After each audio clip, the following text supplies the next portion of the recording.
Afternoon all of you. तो continue करते हैं जहाँ से अपन सेल साइकिल पढ़ रहे थे, है ना। सेल साइकिल में हमने अभी तक माइटोसिस कवर किया है, उसके बाद हम मियोसिस पढ़ रहे थे।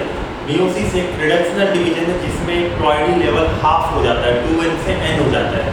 मियोसिस दो पार्ट में कंप्लीट होता है, मियोसिस 1 और मियोसिस 2। मियोसिस 1 में आपके पास प्रोफेस, मेटाफेस, एनाफेस, टीलोफेस सब कुछ 1-1 है। तो प्रोफेस 1 हम कल कंप्लीट किए थे लास्ट क्लास में। प्रोफेस 1 में आप 5 स्टेज देखे थे, leptotene, zygotene, pachytene, diplotene and diakinesis, है ना। ये 5 स्टेज देखे थे। डायकाइनेसिस जब हो रहा था तो पैकेटीन में सबसे पहले तो आपके पास वो क्रॉसिंग ओवर हुआ था, है ना।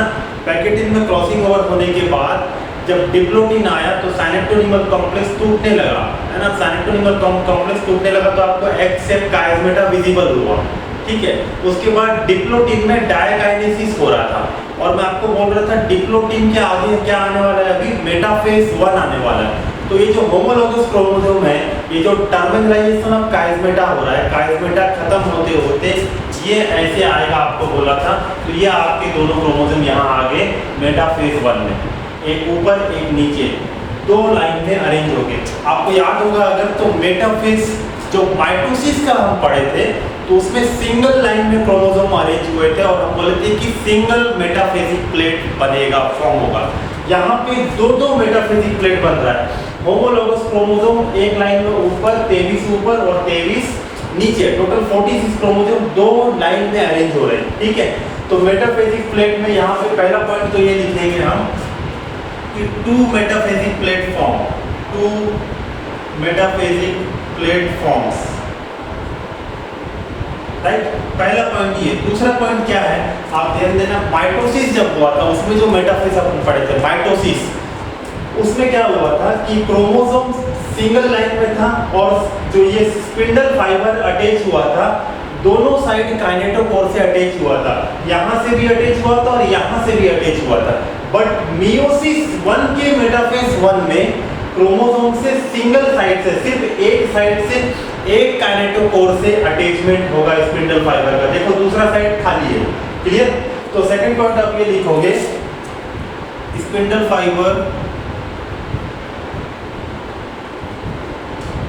Attaches to single kinetochore, single kinetochore of chromosome, of chromosome, ठीक है। मेटाफेसिक प्लेट हो गई। ये देखो आपका जो क्रॉसिंग ओवर होने के बाद ये ब्लू वाला क्रोमोसोम इसमें ब्लैक वाला का टुकड़ा है और ये ब्लैक वाला क्रोमोसोम इसमें ब्लैक ब्लू वाला टुकड़ा है, ठीक है। ये आपका रिकॉम्बिनेशन क्रॉसिंग ओवर होने के बाद का बना हुआ चीज है, ठीक है। तो ये मेटाफेसिक प्लेट में 2 मेटाफेसिक प्लेट बना और स्पिंडल फाइबर अटैच होगा सिंगल काइनेटोकोर से, दोनों साइड से अटैचमेंट नहीं होगा। मेटाफेस 1 में आपको जो प्रोफेस 1 में हम देखे थे कितना था बेटा, ये 2n4c था, 1 2 3 4 और 2 क्रोमोसोम, सेंट्रोमियर काउंट करोगे तो कितना है 2, मतलब 2n है और क्रोमेटिड कितना है 4c, 1 2 3 4 4c, ठीक है। यही चल रहा है पहले से, प्रोफेस में भी यही था ना। अब इसके बाद मेटाफेस 1 के बाद कहाँ पहुंचेंगे अपन, एनाफेस 1 में। एनाफेस में क्या होता है, chromosomes move to the opposite pole. तो यहाँ पे देखो ये क्रोमोसोम्स अपोजिट पोल में जाना शुरू कर रहे हैं, क्लियर। तो यहाँ पे अपन पहला पॉइंट यही लिखेंगे क्योंकि ये दोनों होमोलॉगस क्रोमोसोम्स है, तो आप लिखोगे कि homologous chromosomes, homologous chromosomes moves to opposite pole, moves to opposite pole, ठीक है। सेकंड पॉइंट, यहाँ पे आपको माइटोसिस में याद होगा जब दोनों साइड से ऐसे अटैच हुए थे, जब ऐसे खींचे थे तो सेंट्रोमियर बीच से टूट गया था, उसको बोले थे अपन सेंट्रोमियर स्प्लिटिंग। यहाँ पे सेंट्रोमियर स्प्लिटिंग नहीं होगा क्योंकि सिंगल काइनेटोकोर से अटैच हुआ था और ये दोनों होमोलॉगस क्रोमोसोम अपोजिट डायरेक्शन में जा रहे हैं। तो यहाँ पे अपने एक पॉइंट लिखेंगे कि no centromere splitting, centromere splitting नहीं होगा, नो सेंट्रोमियर स्प्लिटिंग। तीसरा पॉइंट, सेंट्रोमियर टूटने से एक फाइबर जैसा स्ट्रक्चर निकला था जिसको अपन बोले थे इंटरजोनल फाइबर्स, है ना। वो क्या कर रहा था, क्रोमोसोम को पुश कर रहा था अपोजिट पोल के साइड। वो इंटरजोनल, क्योंकि यहाँ पे स्प्लिटिंग नहीं हो रहा है तो इंटरजोनल फाइबर्स भी नहीं बनेंगे, है ना। तो थर्ड पॉइंट लिखेंगे no interzonal fibre form, no interzonal fibre form. Clear, ये पॉइंट हो गया अपना एनाफेज के लिए। यहाँ पे भी अभी क्या रहेगा 2n4C सेम चल रहा है, ये क्रोमोसोम है ना 2n4C 4 क्रोमेटिड्स। अब इसके बाद एनाफेज 1 के बाद क्या आएगा टीलोफेज। टीलोफेज में क्या होगा प्रोफेज का उल्टा, है ना। प्रोफेज का उल्टा बोलने से टीलोफेज में क्या क्या होगा। पहला point nuclear membrane plus nucleolus क्या होंगे रीअपीयर होंगे और ऑर्गेनल्स रीअपीयर होंगे। क्रोमोसोम डीकंडेंस होगा,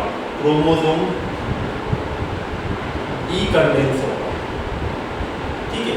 तो ये हो गया, तो आपका न्यूक्लियर मेम्ब्रेन वापस आ गया, क्रोमोसोम डीकंडेंस होके क्रोमेटिन बन गया, वापस 2 बन गया आपके पास। तो ये इस साइड हाफ चले गया, ये 2n था, हाफ इधर चले गए, ये हाफ इधर चले गया।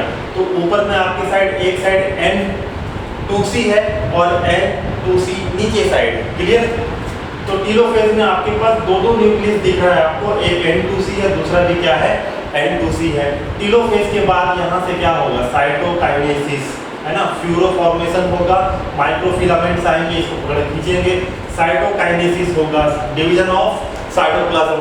साइटोकाइनेसिस होने से आपको 2 सेल मिल जाएगा, एक N2C और दूसरा भी N2C। तो 2 सेल आपको मिला N2C। मियोसिस 1 कंप्लीट होने के बाद first round of division meiosis में, मियोसिस 1 कंप्लीट होने से आपको 2 सेल मिल रहा है N2C N2C। क्लियर। तो अब ये देखना इसमें क्या होता है, आपका स्टार्टिंग सेल क्या था, स्टार्टिंग सेल था 2n2C, राइट। तो 2n2C नॉर्मल है, Nc नॉर्मल है, 4n4C नॉर्मल है, जितना N उतना C होना चाहिए। यहाँ पे क्या हो गया देखो N और 2C, मतलब क्रोमोसोम का नंबर N है बट कंटेंट डबल है, ये नॉर्मल कंडीशन नहीं है। तो यहाँ पे क्या होगा, अब ये दोनों सेल कहाँ जाएंगे मियोसिस 2 में जाएंगे, ये दोनों सेल कहाँ जाएंगे मियोसिस 2 में एंट्री मारेंगे। क्लियर। तो मियोसिस 2 में एंट्री मारेंगे, उससे पहले एक 2 पॉइंट यहाँ और देख लो। मेटाफेज 1 में क्रोमोसोम हाईली कंडेंस्ड होता है, क्रोमोसोम हाईली या फिर मैक्सिमम कंडेंस होता है यहाँ पे, है ना। माइटोसिस में भी सेम पॉइंट पढ़े थे, इसीलिए this is best stage to study morphology. Morphology study करना है तो आप क्या चूज करोगे, मेटाफेज चूज करोगे, ठीक है। एनाफेज में आप यहाँ एक पॉइंट लिखोगे कि this is the best stage to study shape of the chromosome, shape of the chromosome. अगर मॉर्फोलॉजी मेटाफेज, शेप पता करना है तो एनाफेज देखोगे, shape of the chromosome. Shape क्या क्या होता है, शेप आपके पास शेप क्रोमोसोम का शेप, क्रोमोसोम का शेप 4 शेप होता है, एक V shape, L shape, J shape और I शेप। क्लियर है बात। V शेप, L शेप और J शेप और I शेप। फॉर एग्जांपल आप समझना, सेल चैप्टर में आप पढ़े थे कि क्रोमोसोम 4 टाइप का है, एक मेटासेंट्रिक, दूसरा सब metacentric, telocentric, acrocentric, based on the position of centromere. तो आपको याद होगा कि अगर सेंट्रोमियर सेंटर में था, है ना, तो इसको आप बोले थे मेटासेंट्रिक, इसको क्या बोले थे मेटासेंट्रिक। तो मेटासेंट्रिक क्रोमोसोम को आप ध्यान से देखना, एनाफेज में क्या हो रहा है, जब सेंट्रोमियर को पकड़ के खींच रहे हैं तो मेटासेंट्रिक क्रोमोसोम क्या होगा, ये क्रोमेटिड्स ऐसे लटक जाएंगे, ये खिंचा रहा है तो ऐसे क्रोमेटिड्स लटक गए। तो ये मेटासेंट्रिक क्रोमोसोम कुछ इस तरीके का दिखेगा आपको, V शेप का। ये कैसा शेप हो गया, V शेप हो गया। क्लियर। तो ऐसे ही फिर सब मेटासेंट्रिक L शेप का दिखेगा, फिर टीलोसेंट्रिक J शेप का, और एक्रोसेंट्रिक जिसमें सेंट्रोमियर एकदम कोना में होगा वो I शेप का दिखेगा। तो शेप आपको कहाँ दिखेगा, एनाफेज में, जब क्रोमोसोम हैंग होंगे। ठीक है, हैंग क्यों होंगे, because they are getting pulled by the spindle fibre, spindle fibre उनको खींच रहा है, इसलिए वो लटके हुए होंगे। तो उसी समय आपको शेप देखने को मिलेगा, V L J I 4 shape होता है, ये आपको एनाफेज में देखने को मिलेगा। ठीक है क्लियर। मेटाफेज के बाद एनाफेज, टेलोफेज के बाद आपको साइटोकाइनेसिस होने के बाद 2 सेल मिले N2C N2C। यहाँ पे प्लॉइडी ठीक है, हैप्लॉइड है, बट क्रोमोसोम का जो कंटेंट है, जो उसकी मात्रा है वो क्या है, डबल है। तो ये गलत है, 2N2C होता है, N2C नहीं हो सकता, ये गड़बड़ है, ठीक है। तो यहाँ से अब ये दोनों मियोसिस 2 में जाएंगे, क्लियर। तो मियोसिस 2 में जाने से पहले अब ये नया सेल डिवीजन स्टार्ट हो रहा है, तो फिर से दोबारा क्या करना पड़ेगा, इंटरफेस करना पड़ेगा, G0 G1 S फेज, फिर दोबारा M फेज आएगा, क्लियर। तो नया सेल डिवीजन है, तो इसको हम बोलते हैं इंटरकाइनेसिस। इंटरकाइनेसिस, इंटरकाइनेसिस क्या है समझना बात को। This is interface between meiosis 1 and meiosis 2।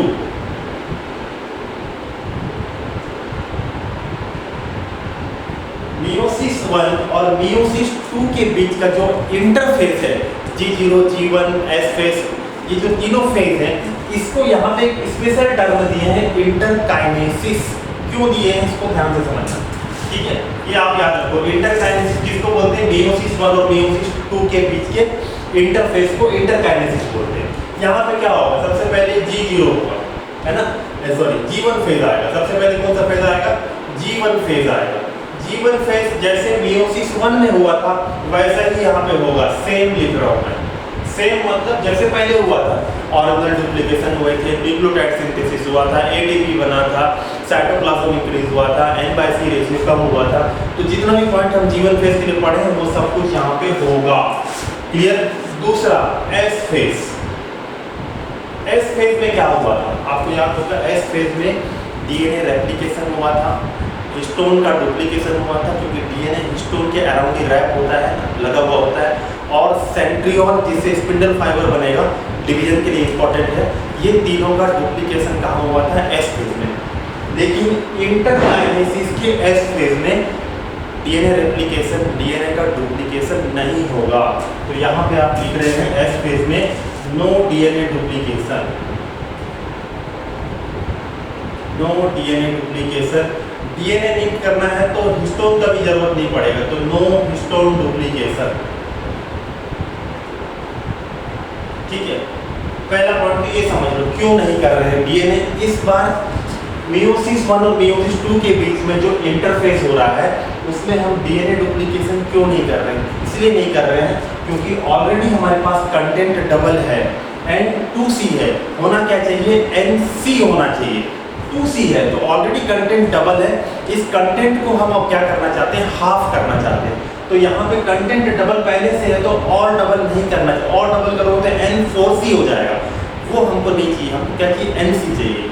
तो अपन क्या कर रहे हैं कि DNA डुप्लीकेशन यहाँ पे नहीं करेंगे, हिस्टोन डुप्लीकेशन नहीं करेंगे, लेकिन सेल डिवीजन तो आप कर रहे हो, सेल डिवीजन कर रहे हो मतलब सेंट्रियोल आपको लगेगा स्पिंडल फाइबर बनाने के लिए, तो सेंट्रियोल डुप्लीकेशन होगा यहाँ पे, सेंट्रियोल डुप्लीकेशन होगा, तो centriole duplication occurs, clear. S phase के बाद फिर पहला फेज ये हो गया, दूसरा S, और तीसरा number G2 phase. G2 phase जैसा होता था वैसे ही होगा, तो इसको भी मैं लिख दे रहा हूँ सेम, क्लियर है। G2 फेज के बाद सेल एंट्री मारेगा M फेज में,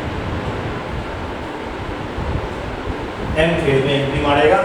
M फेज में फिर से आपका वही prophase, metaphase, anaphase, telophase, but meiosis 2 का है इसलिए इसको अपन prophase 2, metaphase 2, anaphase 2 and telophase 2 बोलेंगे, राइट। तो इसको आप यहाँ तक कवर करो, फिर हम क्या कर रहे हैं, prophase 2, metaphase 2, anaphase. Exactly meiosis 2 is same like mitosis. meiosis 1 में ही डिफरेंस था, और आपको यहीं से क्वेश्चन आना है, तो यही पार्ट ज़्यादा इंपॉर्टेंट है कि इंटरजोनल फाइबर नहीं बनेगा, होमोलॉगस क्रोमोसोम अपोजिट पोल में जा रहे हैं, क्लियर। 2 मेटाफेजिक प्लेट बन रहा है, इंटरजोनल फाइबर नहीं बनेगा। कितने सेल बन रहे हैं, N2C के 2 सेल बन रहे हैं। इंटरकाइनेसिस कहाँ होता है, meiosis 1 और meiosis 2 के बीच में होता है। इसमें क्या क्या होता है, DNA डुप्लीकेशन नहीं होता है, हिस्टोन डुप्लीकेशन नहीं होता है, सेंट्रियोल डुप्लीकेशन होता है, यहीं से क्वेश्चन ज़्यादा आता है, क्लियर है। चलो उसके बाद M फेज पढ़ेंगे अभी, तो प्रोफेज टू मेटाफेज टू इसका डायग्राम बना के अपन क्या करते हैं, इसको मियोसिस को समेटते हैं और ये चैप्टर को खत्म करेंगे। एक बार बोर्ड को इसको क्लियर करो, 2 मिनट देता हूँ फिर आगे बढ़ेंगे।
मियोसिस 2 स्टार्ट कर रहे हैं, है ना।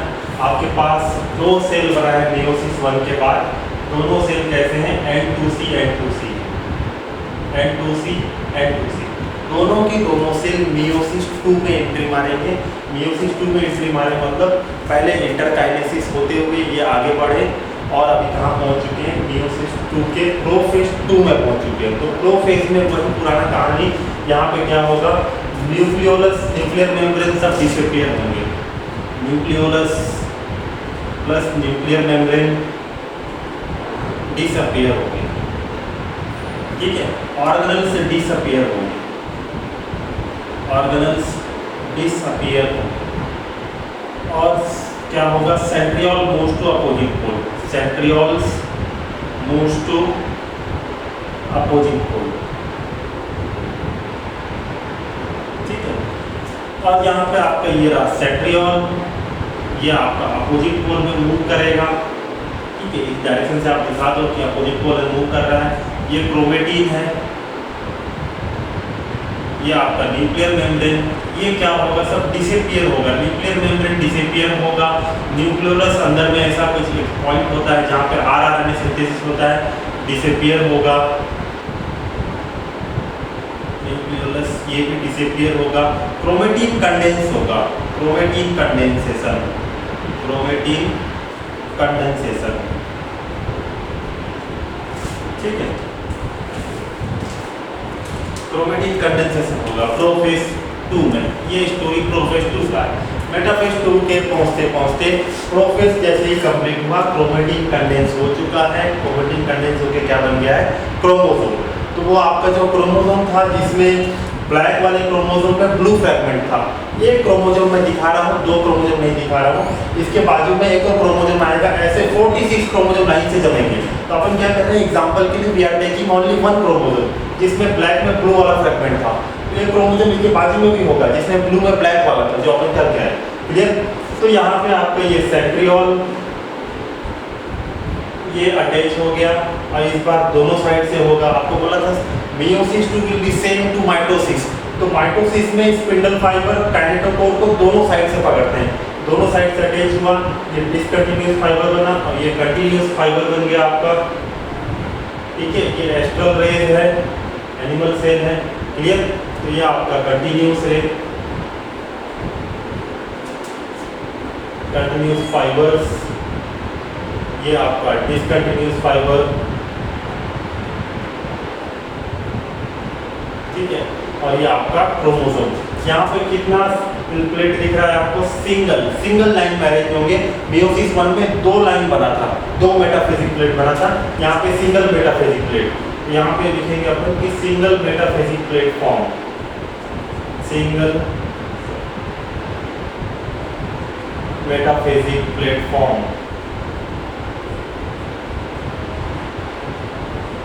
ठीक है। और वही पुराना कहानी आपको याद हो गया होगा रटा रटा कि मैक्सिमम कंडेंस क्रोमोसोम यहीं पे होगा, ठीक है। Best stage to study morphology, best stage to study morphology होगा कौन सा, मेटाफेज 2, राइट। मेटाफेज जितना भी कंडीशन है, माइटोसिस हो मियोसिस हो, स्टेज बेस्ट होगा क्योंकि यहाँ पे मैक्सिमम कंडेंस होता है क्रोमोसोम, इसमें कोई डाउट नहीं है, ठीक है। एनाफेज 1 में क्या, एनाफेज 2 में क्या होगा, अब इसको पुल करेंगे, ये सेंट्रियोल काइनेटोकोर से पकड़ के रखे हैं स्पिंडल फाइबर, ये स्पिंडल फाइबर अब खींचेंगे तो जैसे माइटोसिस में ये टूट गया था बीच से, अभी फिर से ये टूटेगा। तो यहाँ पे क्या हो गया, 2 सेंट्रोमियर बन गया, ठीक है। तो ये आपका क्या है, N2C है। ये कौन क्या था, N2C आपका सेल आया था ना, ये N2C वाला, ये N2C प्रोफेज 1 में N2C, मेटाफेज 2 में N2C।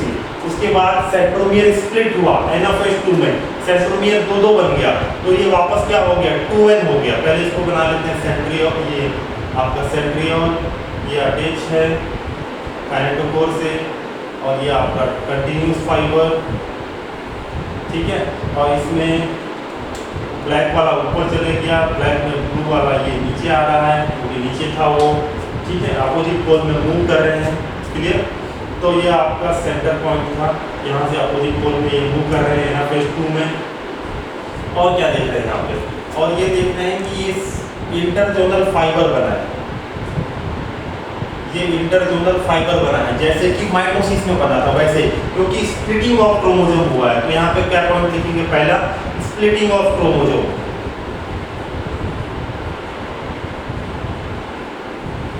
Chromosome moves to opposite pole, chromosome moves to opposite pole, opposite pole में मूव करेंगे, ठीक है।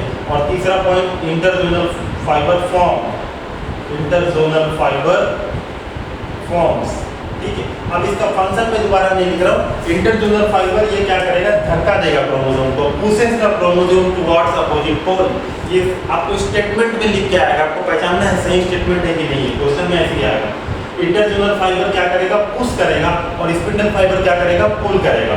एनाफेज 2 में स्प्लिटिंग हुआ क्रोमोसोम का, क्रोमोसोम अपोजिट पोल में जाएंगे और इंटरजोनल फाइबर बनेगा। सेम टू सेम माइटोसिस जैसा चल रहा है। एनाफेज 2 में यहाँ पे क्या हुआ, देखो आपके पास दो क्रोमोसोम काउंट करने के लिए मैं आपको बोला हूँ सेंट्रोमियर काउंट करोगे, ये एक सेंट्रोमियर, ये एक सेंट्रोमियर, कितना सेंट्रोमियर है 2, तो आप लिखोगे 2n, एक क्रोमेटिड ये है, एक क्रोमेटिड ये है, तो 2n 2c हो गया। पहले क्या था, n 2c था, एक क्रोमोसोम सेंट्रोमियर एक था तो n लिखे, क्रोमेटिड 2 था तो 2c लिखे थे, n 2c से अब क्या हो गया, 2n 2c हो गया, ठीक है। अब क्या होगा, टीलोफेज, तो टीलोफेज में प्रोफेज का उल्टा, न्यूक्लियर मेम्ब्रेन सब वापस आ जाएंगे, ऑर्गेनल रीअपीयर, क्रोमोसोम सेंट्रियोल गायब, क्रोमेटिन कंडेंसेशन होके डीकंडेंसेशन होगा। तो आपका ये बन गया दो न्यूक्लियस, ठीक है, और ये आपका सेल, ठीक है। ये क्या होगा, 2n 2c, हाफ इधर है, इधर क्या है n, एक क्रोमेटिड c, मतलब यहाँ पे nc, ये वाला क्या हो गया nc, और ये वाला भी क्या हो गया nc, ठीक है। अब इसके बाद क्या होगा, आपका साइटोकाइनेसिस होगा, ठीक है। nc आपका टीलोफेज 2 कंप्लीट होते ही साइटोकाइनेसिस 2 होगा, तो यहाँ से साइटोकाइनेसिस 2, यहाँ हम लिख लेते हैं कि साइटोकाइनेसिस 2, साइटोकाइनेसिस 2 से आपको दो सेल मिले, आपके पास n2c वाले दो सेल थे, एक सेल से दो सेल मिलेगा, तो दो सेल से टोटल 4 सेल मिलेगा, क्लियर। तो ये आपका 1 2 3 4, और ये क्या है nc बन रहा है, तो ये सब कुछ क्या होंगे nc nc nc nc, clear. आपको क्या मिला, 4 हैप्लॉइड सेल, 4 हैप्लॉइड सेल्स, ठीक है। तो हैप्लॉइड सेल आपको मिल रहा है, हैप्लॉइड सेल कितना मिल रहा है, टोटल 4। यही मियोसिस का सिग्निफिकेंस है कि you will get 4 haploid cell, क्या है nc है। इनिशियल सेल आपका क्या था, डिप्लॉइड था, 2n 2c था, आपको उसका आधा करके मिला है nc, और कितना मिला है 4। जैसे कि ये कहाँ देखने को मिलता है, हमने को स्पर्मेटोजेनेसिस, ह्यूमन रिप्रोडक्शन पढ़े थे, जहाँ जहाँ गेमेट फॉर्मेशन होता है डिप्लॉइड ऑर्गेनिज्म में, वहाँ पे मियोसिस होता है, क्योंकि मियोसिस डिप्लॉइड से क्या बनाता है, हैप्लॉइड बनाता है, क्लियर। आप इसको देखो, फिर उसके बाद मैं आपको मियोसिस का सिग्निफिकेंस बता रहा हूँ। चैप्टर के लास्ट में एक पैराग्राफ है, उसमें एक इंपॉर्टेंट लाइन लिखा हुआ है कि मियोसिस क्यों जरूरी है, वो मैं आपको बता रहा हूँ, फिर उसको करके अपन क्लास खत्म कर रहे हैं, ठीक है। चलो इसको निपटाओ जल्दी से।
importance of meiosis। इसमें एक पॉइंट लिखना है हमको कि it maintain ploidy level in organism में प्लॉइडी लेवल मेंटेन करने के लिए, गुणिता मेंटेन करने के लिए आपको हेल्प करता है बहुत मियोसिस, है ना। Ploidy means we are 2n, है ना। हम क्या है 2n, 46 क्रोमोसोम है, हम डिप्लॉइड हैं, तो हमारा प्लॉइडी लेवल कितना है 2n है ना, डबल सेट ऑफ क्रोमोसोम। तो उसको मेंटेन रखने के लिए across the generation level in organism throughout the generation, पीढ़ी दर पीढ़ी आपको ये प्लॉइडी को मेंटेन करने के लिए हेल्प करता है। ये इसको समझने के लिए हम क्या करते हैं, किसी भी चीज़ का इम्पोर्टेंस, सिग्निफिकेंस, उसका महत्व समझना है तो आपको क्या डिसाइड करना चाहिए कि अगर वो नहीं होता तो क्या होता। तो फॉर एग्जांपल हमको देखना है मियोसिस का सिग्निफिकेंस, तो हम क्या मान के चलते हैं कि मान लो कि इस जीवन में, संसार में मियोसिस है ही नहीं, क्लियर। तो मियोसिस नहीं है तो बचा कौन सा डिवीजन, माइटोसिस। तो माइटोसिस अगर बचा तो आपका जो ये गैमेट सेल है मान लो, ठीक है, इससे ये प्राइमोडियल जर्म सेल, इसमें माइटोसिस होगा। अब मियोसिस है ही नहीं तो इसमें क्या होगा, माइटोसिस होगा। एनीवे जर्म सेल में क्या होता है, मियोसिस होके 4 गैमेट स्पर्मेटोजोआ बने थे, स्पर्म्स बने थे 4 टो, लेकिन अब मियोसिस है ही नहीं तो क्या होगा, माइटोसिस। और माइटोसिस होगा तो स्पर्म कैसे बनेंगे, डिप्लॉइड बनेंगे, क्योंकि माइटोसिस कैसा है, इक्वेशनल डिवीजन, तो आपका स्पर्म हो गया कैसा, डिप्लॉइड। वैसे ही एग भी क्या बनेगा, डिप्लॉइड बनेगा, क्लियर। अब एक फीमेल और इस मेल का मैरिज हुआ तो इनका जो बच्चा होगा, ये 2n स्पर्म 2n एग, तो इनका जो बच्चा होगा वो कैसा हो जाएगा, 4n, है ना, टेट्राप्लॉइड हो गया। इसका किसी और गांव में किसी 4n से शादी हुआ तो 8n के बाद 16n, ऐसे करके प्लॉइडी बढ़ते जाएगा, खाली बॉडी में क्रोमोसोम बचेगा, राइट। तो ऐसा नहीं है, क्योंकि मियोसिस होता है, गैमेट में क्या होता है, मियोसिस। तो आप पहले डिप्लॉइड थे, उससे आपको हैप्लॉइड गैमेट बना, और इधर से एक भी कैसा बना, हैप्लॉइड बना, तो ये दोनों हैप्लॉइड मिलके वापस क्या बन जाते हैं, डिप्लॉइड। अब इनका फिर गैमेट हैप्लॉइड बनेगा, फिर दोनों मिलेंगे, फिर डिप्लॉइड, क्लियर। तो ऐसे करके आपको मियोसिस क्या कर रहा है, it maintains ploidy level in organism throughout the generation. ये आपके लिखा हुआ है एनसीईआरटी लास्ट पॉइंट, तो इम्पोर्टेंट हो जाता है, एनसीईआरटी के लाइन बाय लाइन आपको कवर करना पड़ेगा, क्लियर।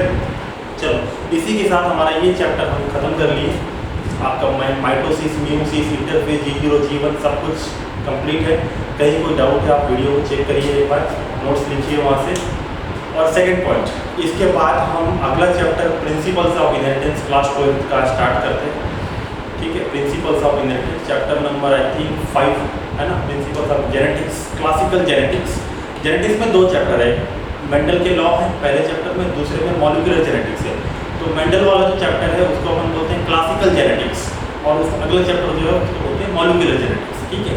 तो हम क्या करेंगे, पहले प्रिंसिपल्स ऑफ इनहेरिटेंस पढ़ते हैं, मेंडल के लॉ देख लेते हैं, पूरा उसको डिस्कशन कर लेते हैं, अच्छे से उसको समझ लेते हैं, और वहाँ कई सारे कॉन्सेप्ट हैं, तो आप बिल्कुल रेडी रहिए उसको समझने के लिए।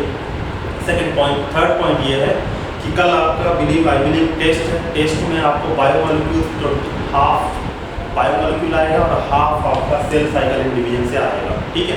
तो आप बायोमोलिक्यूल भी रेडी रखिए, हाफ, है ना। इस बार कार्बोहाइड्रेट से ज़्यादा प्रोटीन सब मिला के आएगा इस बार क्वेश्चन। पिछली बार कार्बोहाइड्रेट थोड़ा ज़्यादा था सेक्शन, इस बार सब डिटेल में ओवरऑल आप रिविजन करिए, ठीक है। जो भी डाउट है वीडियोस देख सकते हो। और सेल साइकिल एंड डिवीजन अभी रिसेंटली हम कवर किए हैं, तो इसके ऊपर आपके पास जो भी सोर्स है क्वेश्चन बनाने के लिए, वहाँ से क्वेश्चन बनाओ आपको, ठीक है। और get ready for the test, all the best. Let's see tomorrow, not tomorrow, I think Monday, let's begin Monday with new chapter, principles of inheritance. Thank you all. Let's meet on Monday.